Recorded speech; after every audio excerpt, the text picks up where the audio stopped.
고린도후서 13장 10절 말씀을 다 같이 한 목소리로 합독하겠습니다. 그러므로 내가 떠나 있을 때에 이렇게 쓰는 것은 대면할 때에 주께서 너희를 넘어뜨리려 하지 않고 세우려 하여 내게 주신 그 권한을 따라 엄하지 않게 하려 함이라.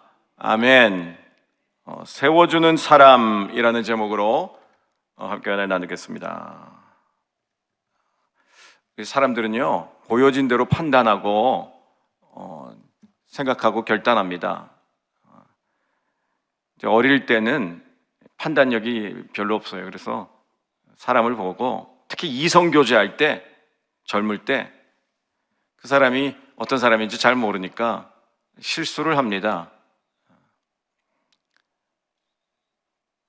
본대로 판단하는 거죠. 본대로. 외모 보고 자기를 좋아한다고 그러니까 좋아를 하는데 그 사람이 정말로 자기를 좋아해서 온 건지 바람둥이인지 구별을 하지 못하는 거예요.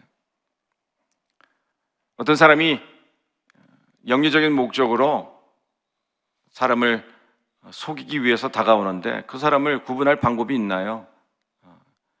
사기꾼인데 그 사람이 진심으로 나를 도와주기 위해서 온 사람인지 아니면 나에게 무언가를 편취하기 위해서 온 사람인지 구분할 방법이 없습니다. 물건이라면 구분을 하겠지만 사람이라면 구분할 방법이 없어요. 어떤 선교사님 계신데 그 선교사님은 참 선교를 열심히 하십니다. 영혼 구원에 진심이신 분이에요. 자신의 것을 희생하고 하나라도 교회를 세우고 영혼을 구원하고 하나님 나라를 세우는데 항상 헌신하신 분인데 한 가지 문제는 그분은 선교 보거나 자기 PR을 할 줄 몰라요. 어디 가서 내가 이런 선교를 하고 있습니다 라고 보고를 해야 되는데 그런 거는 또 하실 행정력이 없으셔. 자기를 PR을 하고 이런 일을 하고 있으니 많은 사람들로 하여금 관심을 갖게 하고 동참하게 해서 많은 사람들과 같이 하나님의 일을 분담해서 이렇게 해야 되는데 그분 또 그런 거 약해요. 그러니 열심히 하시는데 어떤 재정적으로 늘 부족하죠. 반면에 어떤 선교사님은 선교지에서 그렇게 영혼 구원 선교 사명 감당하는 일보다는 자기 PR 하는데 열심히입니다. 사진 찍어서 올리고 이런 일을 하고 있습니다. 이런 분주하게 SNS 올리고 자기 선교 보고 열심히 하고 한두 교회 보고하는 것도 아니에요. 여러 군데 보고해서 그 교회에서 선교 후원금을 받고 그래서 정말 선교 사명보다는 오히려 그런 후원금 받는 데에 더 열심히 선교사가 있습니다. 근데 누가 선교를 더 편하게 하느냐? 성도님들 볼 때는 그렇게 선교 보고를 착실하게 하면서 선교를 잘하고 있는 겉모습이 훌륭한 그 선교사님들 더 좋아하는 거예요. 선교 지원도 많이 가고. 왜 그러냐? 보여지는 대로 판단할 수밖에 없기 때문에 그 사람의 속마음을 우리가 어떻게 알 수 있겠어요? 모르죠. 목사도 마찬가지입니다. 제가 볼 때는 이분은 정말 성도들의 영적 상태에 대해서 판단할 만한 그런 영적 능력이 안 되는 것 같은데 근데 막 영적 예언들을 막 하고 다녀요. 성도님들이 혹하죠. 꿈을 해몽해주고 기도하고 어떤 느낌을 받았다고 성도들에게 예언을 해주고 그러니 성도님들이 금방 그분을 쫓아갑니다. 반면에 저 같은 경우는 무슨 꿈을 해몽해 목사님이 꿈을 꿨는데 무슨 꿈이에요? 꿈도 해몽도 못하고 예언도 할 줄 모르고 그죠? 기도해도 무슨 하나님 특별한 계시도 없고 그냥 밋밋하죠. 그러니까 똑같이 있어도 성도님들이 볼 때는 영빨이 없어요. 목사님 영빨이 없다. 목사님 너무 지적이다. 그러더라고요. 근데 제가 볼 때는 오히려 그 목사님이 양심을 속이는 것 같고 성도들의 환심을 사는 것 같고 자기 자신의 모습을 솔직하게 공개하지 않는 것 같았어요. 근데 성도님들은 알 방법이 없죠. 그런 일들이 많이 일어납니다. 많이 일어나는데 이 초대교회에 그런 일이 일어나고 있어요. 지금 고린도 교회는 바울이 세운 교회입니다. 바울 사도가 2차 여행 때 1년 반 동안 그곳에 거주하면서 공들여 세운 교회입니다. 자신이 세운 교회에 자신의 사도성을 그곳에 있는 사람들이 지금 의심하고 비난하는 거예요.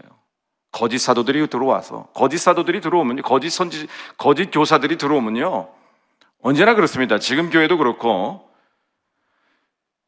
거짓 교사들이 들어와서 그곳에서 자신들의 입지를 확고하게 세우고 자신들의 목소리를 높이고 자신들의 존재감을 세우기 위해서는 기존의 권위 체계들을 무너뜨려야 됩니다.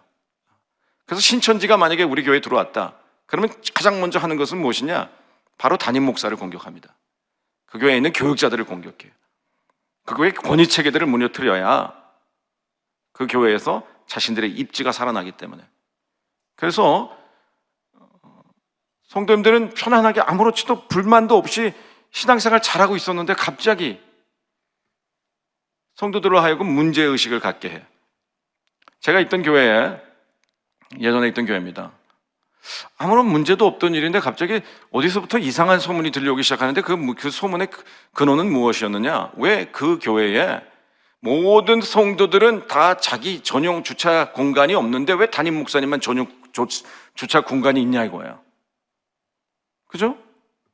아무도 생각 안 했어. 그렇게 담임 목사님은 우리 교회 담임 목사님이니까 그 영적 권위를 존중하고 예우하는 차원에서 목사님의 주차 공간이 있는데 그것이 뭐가 문제냐라고 말하면 좋을 것을 어느 순간에 그가 아니 교회는 다 평등한 것인데 교회는 똑같은 지체인데 이렇게 다 막 주차 공간이 없어서 뭐 저쪽 뭐 초등학교 세우라 뭐 해라 그러면서 담임 목사님만 주차 공간이 있어 이렇게 말을 했는데 거기에 동조하는 사람들이 있었다는 거예요. 그래? 그래? 아무런 문제도 없었는데 근데 술렁술렁 듣기 들어가더니 어느 순간부터 그 성도님들 말에 그런 말들이 들어오기 시작해요. 너무나 유치하죠. 근데 그 유치한 그 시작이 어디였느냐? 찾아보니까 신천지가 들어온 거였어요. 신천지 성도가 들어와서 담임 목사님 그 교회에 가지고 있던 그 권위 체계를 공격하기 시작하는 거예요. 그래서 신천지를 색출해냈습니다. 색출해냈어요. 알고 보니까 우리 교회에 들어와서 그 교회에 들어와서 1년 반 동안 신앙생활을 하고 새신자 교육도 받고 아무런 문제 없이 신앙생활을 하고 있었지만 이제 재직을 받고 어떤 교회에서 활동하기 시작할 때부터 이제 문제 제기를 하기 시작하는 거예요. 그래서 신천지를 다행스럽게 그가 교회에서 어떤 재직을 받고 역할을 감당하기 전에 색출을 해냈습니다. 근데 저희가 더 괘씸했던 것은 무엇이냐? 분하고 화가 났던 것은 무엇이냐? 그 말도 안 되는 그 권위체계의 공격에 성도들이 놀아났다는 거예요. 성도님들이 어느 누구도 한번 먼저 그 교회에는 모두가 동등하지만 그 안에 하나님이 세우는 영적 권위가 있다. 역할이 다르고 그 다른 역할에 맞게 권위체계라는 것이 존재합니다. 제가 권사님 두 분이요 싸움이 났어요. 교회에서. 무슨 일 때문에 싸움이 났느냐? 기도 시간에 먼저 10분 전에 자꾸 불을 킨다고 싸움이 난 거예요. 중보기도 팀에서. 이제 갈 시간이 아직 안 됐는데 누구는 시간 딱 돼야지 불을 켜야 되는데 그 권사님은 항상 기도 시간이 끝나기 전에 10분 전에 불을 탁탁 켜니까 그 기도 많이 하시는 권사님 이렇게 시간 전에 불을 켜느냐고.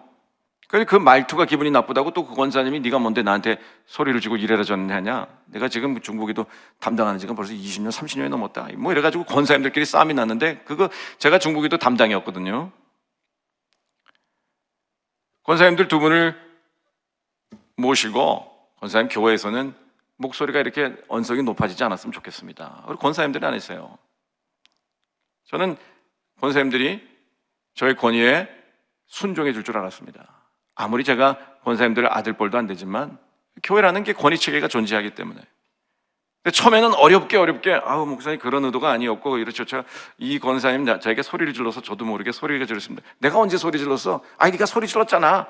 이러면서 제 앞에서 주분을 중재하기 위해서 시작이 됐는데 그 앞에서 싸움이 다시 붙어가지고 권사님 이러다 권사님 제가 들어보니까 권사님이 좀 언성을 소리를 좀 높였나 본데 그러지 마세요. 권사님도 다음에 불 끄지 마세요.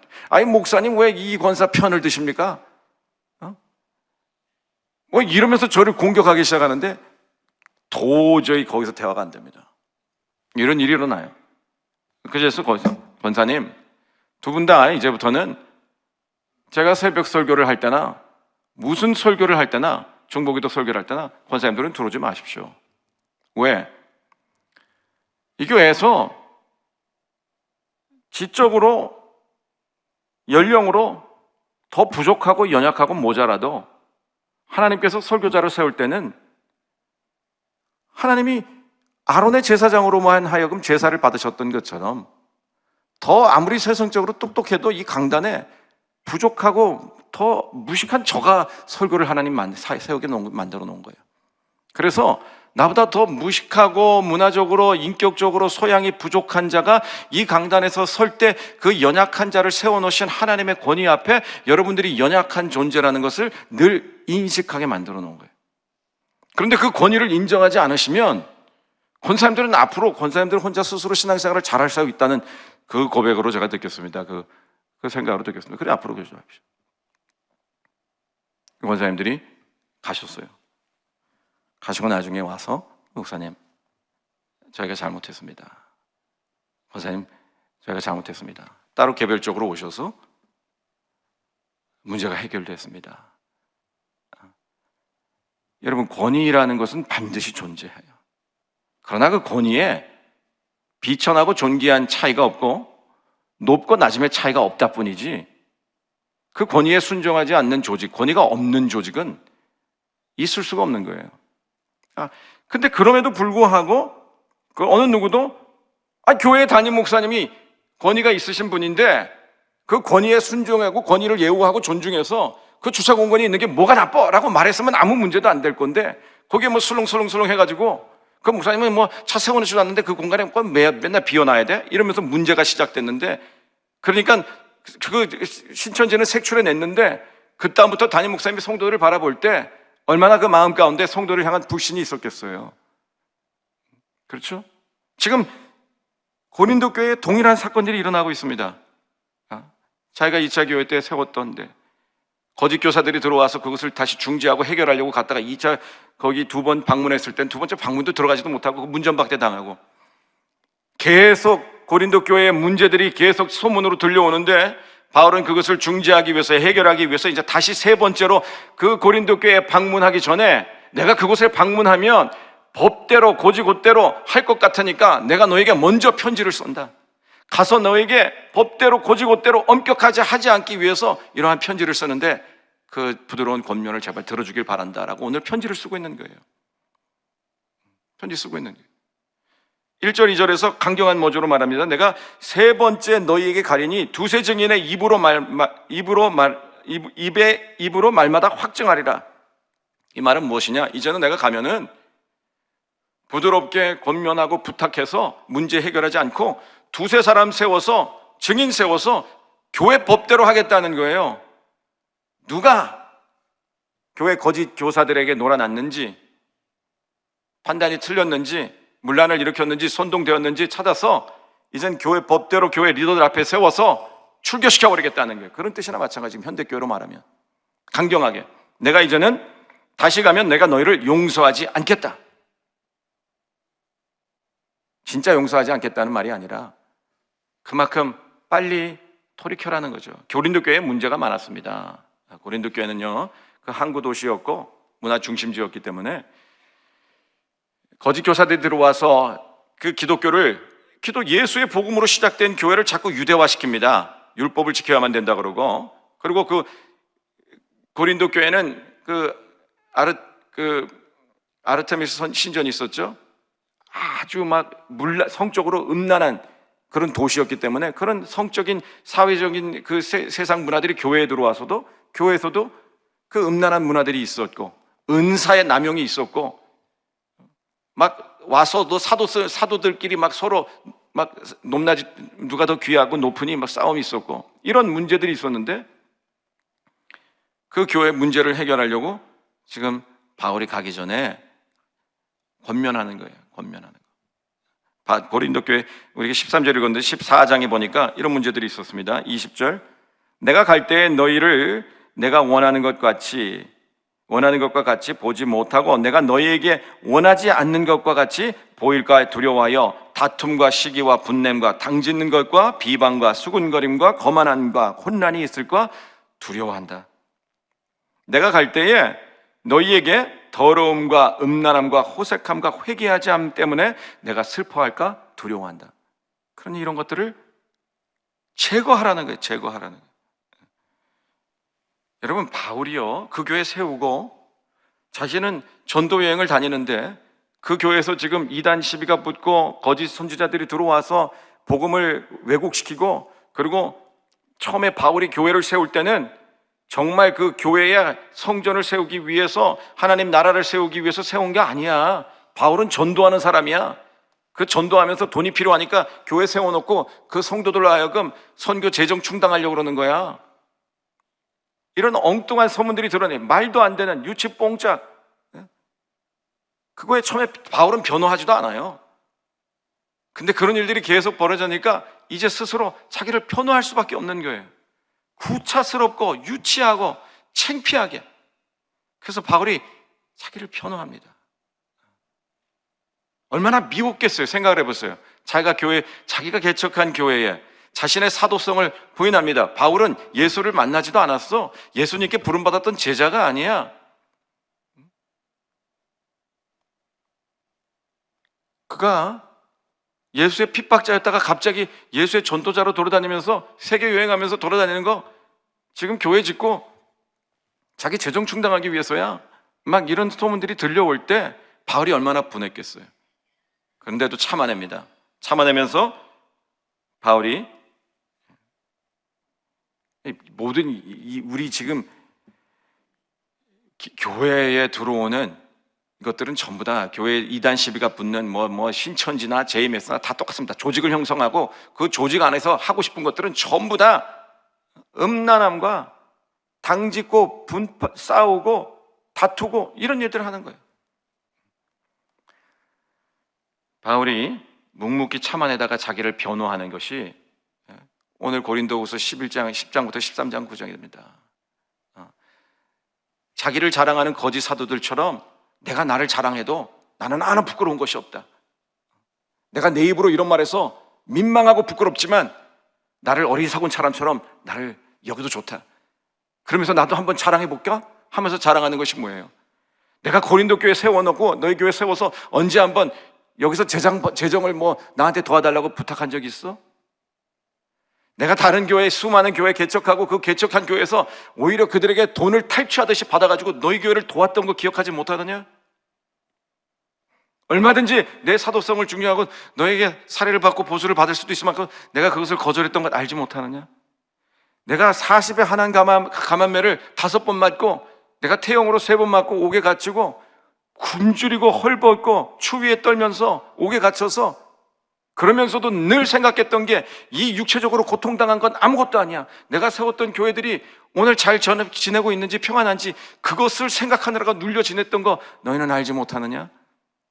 내 입으로 이런 말을 하는 것이 부끄럽고 민망하지만 구분하라는 거예요. 구분하라. 그러면서 여러분, 바울이 그걸 말하는 거예요. 오늘 바울이 이렇게 하는 이유가 무엇이었느냐? 바로 교회를 세우기 위해서 그랬다는 거예요. 우리가 고린도후서 10장 말씀을 읽었는데, 하나님이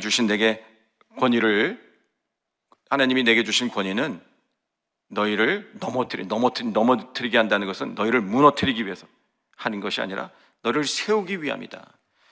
너희들을 혼내고 나무래고 야단치고 때리면서도 너희에게 가혹하게 말을 하면서 무서운 사도로 권위를 잡고자 하는 것도 너희를 세우기 위함이고, 내가 너희를 어르고 달래고 부탁하고 간곡하게 권면하면서 내게 너에게 청원하는 것도 너희를 세우기 위함이다. 여러분, 세운다는 뜻이 무엇인지 아십니까? 예수께서 갑자기 예수에게 나타나시던 그 야이로, 회당장 야이로의 딸을 고치러 가는데, 가니까 이미 야이로 딸이 죽어 있어요. 이미 늦었다 그래요. 근데 너희들은 들어오지 말라 그러고 예수께서 들어가는데, 그가 딸이 죽지 않았다, 그가 자고 있다, 사람들이 비웃습니다. 그리고 예수께서 가서 그 어린 딸, 12살 된 딸에게 뭐라 그러죠? 달리다굼, 어린 딸이야 일어나라, 쿰 해라 이거야. 쿰이 일어나는 뜻 아닙니까? 어린 소녀에 일어나라. 그 소녀가 일어납니다. 그 소녀에게 먹을 거 주고 살아났습니다. 예수님이 이 땅에 오셔서 하셨던 사역을 아주 단편적으로 보여줬던, 얘가 죽었던 그 소녀를 살려낸 것, 그것을 일으켜 세웠다라고 말합니다. 성경에서 일으켜 세웠다는 것은요, 히브리 언어에서는 살려냈다는 뜻이에요. 요한복음 6장 38절 39절 제가 읽어드리겠습니다. 내가 하늘에서 내려온 것은 내 뜻을 행하려 함이 아니요 나를 보내신 이의 뜻을 행하려 함이니라. 나를 보내신 이의 뜻은 내게 주신 자 중에 내가 하나도 잃어버리지 아니하고 마지막 날에 다시 살리는 이것이니라. 나를 보내신 아버지의 뜻은 나로 말미암아 하나도 잃어버린 영혼들, 하나도 한 영혼도 잃어버리지 않고 그들을 다시 살리는 것이다. 이 살린다라고 하는 단어가 우리 원래 이 히브리 언어에는 일으키기 위하다. 그 히브리 언어에는 일으키다라고 하는 것이 문제로부터, 질병으로부터, 고난으로부터, 저주로부터, 죽음으로부터 일으킨다라고 하는 그 커노테이션, 그 언어적인 함축된 의미가 내포되어 있기 때문에 그냥 일으켜 세워라고 번역할 수 있지만, 우리는 그렇게 번역할 수가 없기 때문에 살리기로 번역했어요. 그러나 예수님께서 이 땅에 오셔서 근본적으로 하셨던 사역은 넘어진 자를 일으켜 세우고, 질병 가운데 넘어져 있는 영혼들을 일으켜 세우고, 죽음 가운데 넘어져 있는 영혼들을 일으켜 세우기 위해서. 예수님은 우리를 일으켜 세우시는 자입니다. 여러분, 바울이 오늘 하고 있는 것이 우리를 일으켜 세우는 것이, 세우는 것. 바울을 보면요, 눈물겹습니다. 그의 맡겨진 사명, 너희가 나의 사도성을 의심해서 내가 약해 보이느냐? 우리가 버림받은 자처럼 보이느냐? 어떻게 보여도 상관없다는 거예요. 내가 약해 보여도, 내가 이 고난 가운데, 문제 가운데 연약해 보여도, 어떻게 보여도 상관없다는 거야. 그러나 내가 행하는 것은 오직 진리뿐이라는 거예요. 진리를 거슬려서는 아무것도 행할 수 없고 오직 진리만을 위해서 행하는데, 바울이 자신이 모함을 당하고 조롱을 당하고 비난을 당하고 사도성을 의심받으면서 자신이 개척한 교회에서 배척을 당하면서도 그가 자신의 방법대로 인간적으로 왜 서운한 마음, 야속한 마음, 미운 마음이 안 생겼겠어요? 저 같았으면 생겼을 것 같아요. 그 교회는 그냥 가만히 냅두면 무너집니다. 에라, 그거 그냥 무너질 교회. 신천지 들어와서 그냥 가만히 냅두면 신천지들이 들어와서 하는 일이 다 뭐겠습니까? 교회 피 빨아먹는 거 아니에요? 재정 다 고갈시키고 지 맘대로 돈 쓰다가 성적으로 막 음란한 곳 만들어 놓고 자기가 누릴 수 있는 모든 권리 다 누리고, 그리고 성도들은 뿔뿔이 흩어지고 교회는 갈라지고 하나님 나라를 무너뜨리는 거. 바울이 고린도 교회 가만히 놔두면 그렇게 될 거 뻔합니다. 그냥 에라,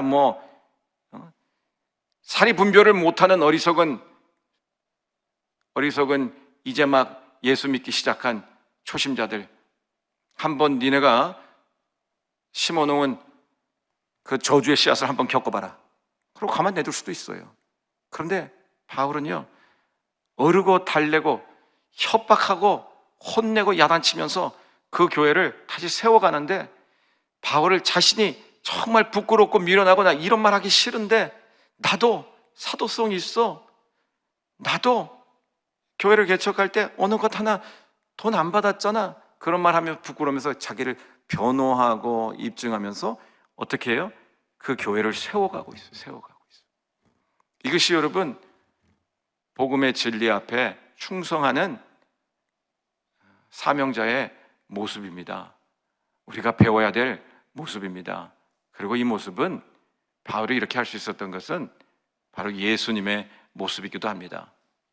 우리가 알고 있는 축도 있죠?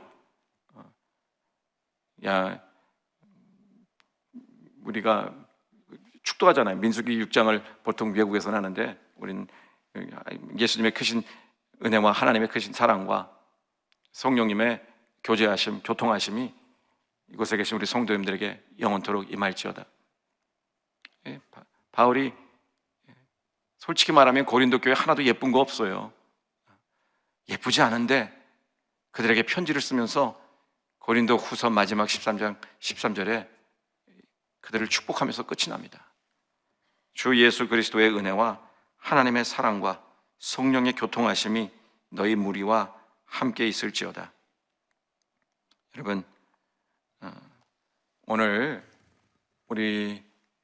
이렇게 나와서 우리가 쓸 수 있는 것은 우리를 세워주시는 예수님의 덕분입니다. 그것을 기억하는 자는 바울과 같이 또 나가서 영혼들을 세우는 사명을 감당합니다. 영혼을 세우는 사명이라는 것이 어떤가? 바로 이러한 모습입니다. 세상의 모든 사람들은 자기를 드러내고 자기의 유익을 위해서 살아가는데 우리 기독교인들은 영혼들을 살려내면서 그들을 세워가면서 살아가야 될 줄 믿습니다. 오늘 바울과 같이 예수님과 같이 우리 성도님들이 들어가고 계신 그 자리에서 넘어진 영혼들을 세워가시는 우리 성도님들 되시기를 주님의 이름으로 축원드립니다. 기도하겠습니다. 사랑의 주님이시여, 우리가 넘어져 있던 자들입니다. 질병 가운데, 저주 가운데, 죽음 가운데 엎드려져 있던 자들, 그런 우리들을 이 땅에 다시 세워주시기 위해서 예수께서 십자가에서 처참하게 무너졌던 것, 엎드려졌던 것을 우리가 기억합니다. 그 복음의 진리를 깨달은 한 사람이 하나님 예수님과 같이 자신의 권리를 포기하고 모함과 조롱과 핍박을 당하여도 그것에 인간적인 방법으로 대응하지 않고 그들을 어르고 달래고 야단치고 호되게 꾸짖으면서도 하나님 교회를 세우고 그 교회를 세워갔던 것을 기억합니다. 우리 모두도 오늘 우리가 예수님 덕분에 이렇게 세워져 있는 것을 기억하고 또 천국 갈 때까지 성령의 도우심으로 우리가 비록 죄 가운데 넘어지고 쓰러지기를 끊임없이 반복하는 연약한 존재이지만 반드시 우리가 천국 들어갈 때까지 성령의 도우심으로 세워질 것을 믿고 오늘 우리도 스스로 자신의 삶을 세워가기 위해서 연연하고 애쓰는 자들 되기보다 우리 성도님들 계신 그 자리에서 다른 영혼들을 세워가는 우리 모두가 될 수 있도록 도와주시옵소서. 오늘 하루도 성령과 동행해서 우리의 힘으로는 불가능하지만 성령의 능력으로 오늘 하루도 삶 가운데 승리하는 우리 성도님들 되게 도와주시옵소서. 이 모든 말씀 우리 주 예수 그리스도의 이름으로 기도드립니다. 아멘. 지금은 우리 주 예수 그리스도의 은혜와 하나님의 크신 사랑과 성령님의 위로하심이 이곳에 계신 우리 성도님들의 삶 가운데 영원토록 충만할지어다. 이 시간에 우리 기도하겠습니다. 나라와 민족을 위해서 기도해 주시고 여의도 순복음교회 이용훈 대표총회장님의 목회 사역을 위해서 또 여의도 순복음 분당교회와 황선우 담임 목사님의 목회 사역을 위해서 우리 목사님의 건강과 또 가정 형통과 자녀의 축복을 위해서 기도해 주시기 바랍니다. 또 우리 교회 재직들과 우리 죄종들을 위해서 기도해 주시기 바랍니다. 개인 문제를 놓고 기도해 주시기 바랍니다. 이 시간에 우리 다 같이 말씀 생각하시면서 주여 삼창하고 기도하며 나가겠습니다. 주여, 주여, 주여.